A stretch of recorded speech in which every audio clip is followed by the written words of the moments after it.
Hello दोस्तों, इस video में आपको आने वाले रेलवे ग्रुप डी का जो एग्ज़ाम है उसका स्ट्रेटजी के बारे में बताया जाएगा और साथ ही साथ ये बताया जाएगा कि आप किस जो बहुत सारे स्टूडेंट कंफ्यूज रहते हैं कि वो टेस्ट मारे तो कितना मारे या फिर कैसे मारे, ऑफलाइन टेस्ट मारे या ऑनलाइन टेस्ट मारे, किस तरह से टेस्ट मारे। तो ये सभी क्वेश्चन का आंसर आपको इस वीडियो में दिया जाएगा और क्रिस्टल क्लियर आपको समझाया जाएगा कि किस तरह से सेट मारे जिससे आपको मैक्सिमम फ़ायदा हो और जो गलतियां आप करते हो उस गलतियां से पूरी तरह से सीख लेते हुए कम से कम 70+ मार्क्स कैसे ग्रुप डी में लाए। सो जितना भी कैंडिडेट हैं जो ग्रुप डी का एग्ज़ाम दे रहे हैं, देने वाले हैं, वो इस वीडियो को पूरी तरह से देखिएगा और अपने अनुभव को समझने की कोशिश कीजिएगा। सो चलिए वीडियो को स्टार्ट करते हैं। सबसे पहले देखा जाए दोस्तों, टेस्ट में आपको बताया जा रहा है कि किस तरह से टेस्ट मारना चाहिए। मैं अब प्रीफर करता हूं कि दो टाइप से टेस्ट मारना चाहिए। फर्स्ट टेस्ट होता है ऑफलाइन टेस्ट और जिसमें ग्रुप डिस्कशन दोनों के एक ही में रखा गया है, और दूसरा है ऑनलाइन टेस्ट। ऑनलाइन टेस्ट, अब सबसे पहले बात कर लेते हैं ऑफलाइन टेस्ट के फ़ायदे। ऑफलाइन टेस्ट के फ़ायदा यही है कि आप ऑफलाइन टेस्ट मार रहे हो तो कहीं किसी एक ग्रुप में जा रहे हो, मान लीजिए 10 स्टूडेंट का एक ग्रुप है, उसमें ऑफलाइन आप टेस्ट मारते हो ना, तो क्या होता है कि सभी क्वेश्चन जो आप कर लिए हो वो तो ठीक है, जो क्वेश्चन नहीं कर पाए वो आप जो टेस्ट मारने के बाद जो सॉल्व करेंगे, ग्रुप में जो डिस्कशन होगा क्वेश्चन का, उसमें आपको उस क्वेश्चन का प्रॉपर सोल्यूशन मिलेगा।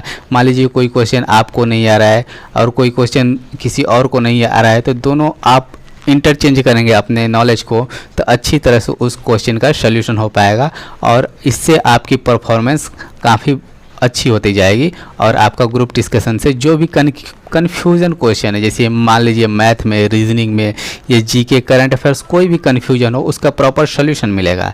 नेक्स्ट क्वेश्चन बात करते हैं दोस्तों। नेक्स्ट है ऑनलाइन टेस्ट की। ऑनलाइन टेस्ट में भी मैं आपके लिए दो टाइप के टेस्ट को प्रीफर करूँगा। फर्स्ट है मोबाइल से। बहुत स्टूडेंट ऐसे होते हैं जो मोबाइल से टेस्ट मारते हैं। बहुत सारे ने, मैक्सिमम अभी स्टूडेंट ऐसे ही हैं जो मोबाइल से मारते हैं, जैसे टेक्स्ट बुक हुआ, ग्रेडअप हुआ, अड्डा हुआ, कोई भी टेस्ट लीजिए उसको मारिए। और दूसरा है कंप्यूटर से टेस्ट।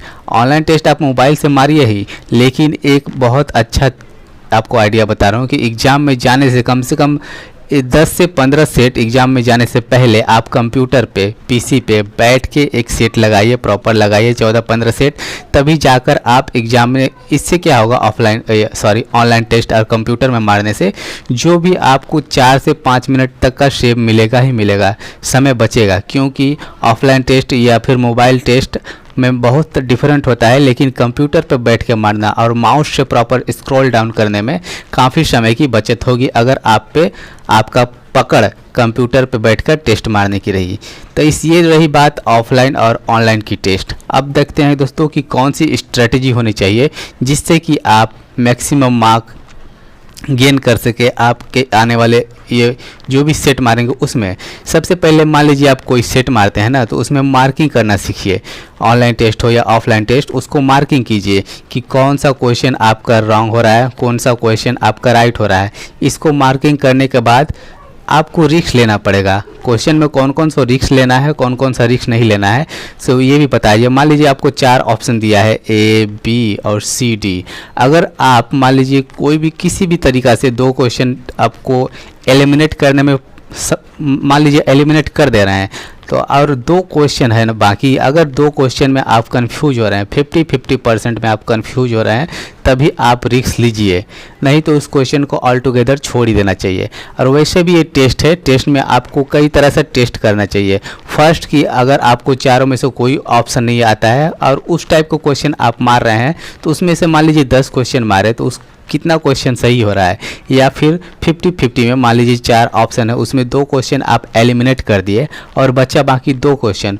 उस क्वेश्चन जो 50-50 में मार रहे हैं, तो आपका मान लीजिए 10 क्वेश्चन 50-50 में कंफ्यूज होकर मारे 50% में, तो उसमें से कितना सही हो रहा है, कितना गलत हो रहा है, इसको आप देखिए। क्योंकि आप टेस्ट लगा रहे हो, टेस्ट में सभी तरीके से ये करना चाहिए। तो ये 50-50 मार्क्स में आप देखिए, अगर आपका अच्छा खासा सही क्वेश्चन हो रहा है तभी आप रिस्क लीजिएगा, और नहीं तो रिस्क लेना आपके लिए हानिकारक हो सकता है।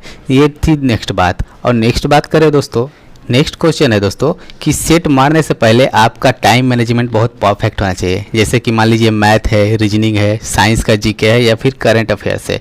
इसमें आपको पार्टिकुलर टाइम बांट लेना चाहिए। आपको मालूम है आपके पास 90 मिनट का ही टाइम है और सभी चीज़ करना है, तो जाहिर सी बात फिर सबसे ज़्यादा आप टाइम मैथ में ही देना पड़ेगा, उसके बाद रीजनिंग में, और जीके या करंट अफेयर तो उसे देखना है और टिक मारना है। इस हिसाब से आप अपने टाइम को मैनेजमेंट कर लीजिए कि मैक्सिमम टाइम आप मैथ और रीजनिंग में दे सके, ताकि जो क्वेश्चन नहीं आता है उसे भी सॉल्व कर सके एग्जामिनेशन में। और रही बात करंट अफेयर्स और साइंस की जीके की, तो इसमें जाहिर सी बात है जो क्वेश्चन आपको आता है वही टिक मारना चाहिए, और जो नहीं आता है अगर आप रिस्क लेना चाहते हैं तो रिस्क ले सकते हैं, क्योंकि इसका नेगेटिव मार्किंग 1/3 है। आप यदि आप एग्ज़ाम सेट मारते समय इस 1/3 नेगेटिव मार्किंग का अच्छी तरह से मार्केबल फ़ायदा उठा सके तभी आप रिस्क लीजिए, और नहीं तो रिस्क नहीं लीजिए। अब नेक्स्ट बात करते हैं दोस्तों कि बहुत सारे स्टूडेंट कन्फ्यूज हैं, डिप्रेस हैं और अपने सभी तरह से मैसेज करते हैं और पूछते हैं कि सर एग्ज़ाम कब होगा, ग्रुप डी का एग्ज़ाम होगा कब। सो इसके लिए कोई कुछ नहीं बोल सकता। जब रेलवे की इच्छा होगी तभी वो एग्ज़ाम लेगा।